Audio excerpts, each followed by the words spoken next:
राधे राधे। जय श्री कृष्णा। आप सभी भक्तों का मेरी आज की इस वीडियो में स्वागत है।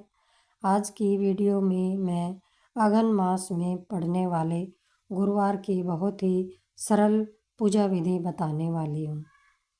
सबसे पहले हमें जल्दी उठकर पूरे घर की साफ सफाई कर लेनी है। घर के मुख्य द्वार पर पानी अवश्य छीटें, यह बहुत ही शुभ होता है। उसके बाद स्नान करके साफ वस्त्र पहने। घर के मुख्य द्वार पर रंगोली भी बना सकते हैं और मुख्य द्वार का पूजन भी करें। इसके बाद आप तुलसी माता की पूजा करें, आरती करें। अब आपको सबसे पहले माता की एक चौकी लगानी है। चौकी पर लाल पीले रंग का वस्त्र बिछा दें।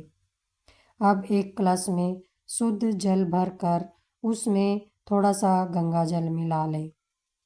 अब इस कलश में एक सुपारी, सिक्का और एक हल्दी की गांठ, थोड़े से अक्षत के साथ एक पुष्प भी डाल दें। आप लोग इलायची या फिर कौड़ी भी डाल सकते हैं। इस कलश को बिल्कुल माता लक्ष्मी का ही स्वरूप मानकर हमें पूजा करनी है। अब हमें आम के पत्ते या फिर अशोक के पत्ते, अगर अशोक के भी नहीं मिलते हैं तो पान के पत्ते लेकर उन पर रोली या हल्दी से टीका लगाकर लोटे पर लगा देना है। लोटे के चारों तरफ मोली बांध लीजिए। इस पूजा में कलश स्थापना बहुत ही ज़रूरी होती है, क्योंकि यह महालक्ष्मी माता की पूजा है और कलश को महालक्ष्मी का ही स्वरूप माना है। यदि आप व्रत नहीं भी रख पाते हैं तो भी पूजन तो अवश्य करें, क्योंकि अगन मास के गुरुवार बहुत ही महत्वपूर्ण होते हैं, बहुत विशेष होते हैं और लाभदायी होते हैं। कहते हैं कि घर हमारा धन धान्य से भरा रहे, इसके लिए हमें माता लक्ष्मी का पूजन जरूर करना चाहिए। इसके बाद कलश के ऊपर आप एक नारियल, उसमें मोली बांधकर व रोली का टीका लगाकर कलश के ऊपर स्थापित कर दें। अब कलश को आप अष्टदल कमल पर विराजमान कर दीजिए। कलश के नीचे थोड़े से चावल डालकर उसके नीचे आसन बना दें। इसके बाद माता लक्ष्मी व भगवान विष्णु जी की एक फोटो लगानी है। कलश को एक चुनरी भी उड़ा दें। अब आप भगवान विष्णु और लक्ष्मी माता की फोटो को फूलों की माला पहनाएं। इसलिए माता लक्ष्मी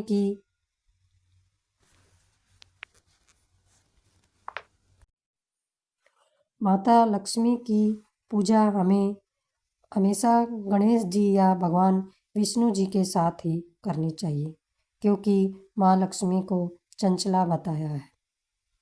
यदि आपके पास पंच धातु के गणेश जी व लक्ष्मी जी हैं तो उन्हें आप स्नान जरूर करवाएं।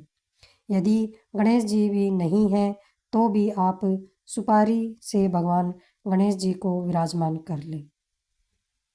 माँ लक्ष्मी के चरणों का भी पूजन करना चाहिए। इस व्रत में घर में ज़्यादा साफ सफाई या फिर घर के जाले आदि नहीं निकालने चाहिए। घर की महिलाओं को बाल भी एक दिन पहले ही धो लेने चाहिए। हल्दी मिले हुए जल से घर में छिड़काव करना शुभ होता है, और यदि यह पूजा ब्रह्म मुहूर्त में करी जाए तो बहुत ही फलकारी है। घर के मुख्य द्वार पर दोनों तरफ पर दीपक जला दीजिए, क्योंकि माँ लक्ष्मी के आह्वान के लिए, उनके स्वागत के लिए हमें मुख्य द्वार पर रोशनी करनी चाहिए। साथ ही केले और तुलसी जी की पूजा भी करनी चाहिए। इसके बाद माता को वस्त्र के लिए कलावा चढ़ाना है। बाद में फिर भगवान को रोली से या हल्दी से, अक्षत से पूजन करें। साथ ही भगवान को धूप दीप से पूजन करके उनकी आरती करें। अब भगवान को भोग लगाना है। भोग में आप दूध से बने मिष्ठान को ले सकते हैं या फिर खीर बना सकते हैं, क्योंकि माँ लक्ष्मी को खीर अति प्रिय है। बतासे का भी भोग लगा सकते हैं। उसके बाद भगवान विष्णु जी को चना दाल व गुड़ का भोग अवश्य लगाएं, क्योंकि गुरुवार के व्रत में भगवान को चना दाल का और गुड़ का भोग लगता है। मिश्री या किशमिश भी भोग में ले सकते हैं। माता की पूजा में इत्र भी जरूर रखना चाहिए। फल आदि का भगवान को भोग लगाएं, भगवान को अर्पण करें। फिर माँ को कुछ दक्षिणा चढ़ाएं और वही पैसे आप अगले दिन उठाकर अपनी तिजोरी या फिर गुल्लक आदि में रख लें। उसके बाद हाथ में पुष्प व अक्षत लेकर माँ की कथा सुने और माँ की आरती करें। इस दिन आप विष्णु सहस्त्र नाम या गीता जी का पाठ या भगवत चरित्र आदि भी सुन सकते हैं। आरती करके भगवान को आरती दें, फिर सभी परिवार वाले मिलकर आरती लें और भगवान से हाथ जोड़कर उनसे विनती करें कि यदि उनको पूजा में कोई त्रुटि हुई है तो उसके लिए उन्हें क्षमा करें। भगवान की पूजा करने से हमारे घर में हमेशा बरकत बनी रहती है, अर्थात घर में कभी दरिद्रता नहीं आती है। माता रानी उस घर पर अपनी कृपा बरसाती है और अन्न धन के भंडार भर देती है। आशा करती हूँ कि आप मेरी इस वीडियो को देखकर इस पूजा विधि का पूरा लाभ लेंगे।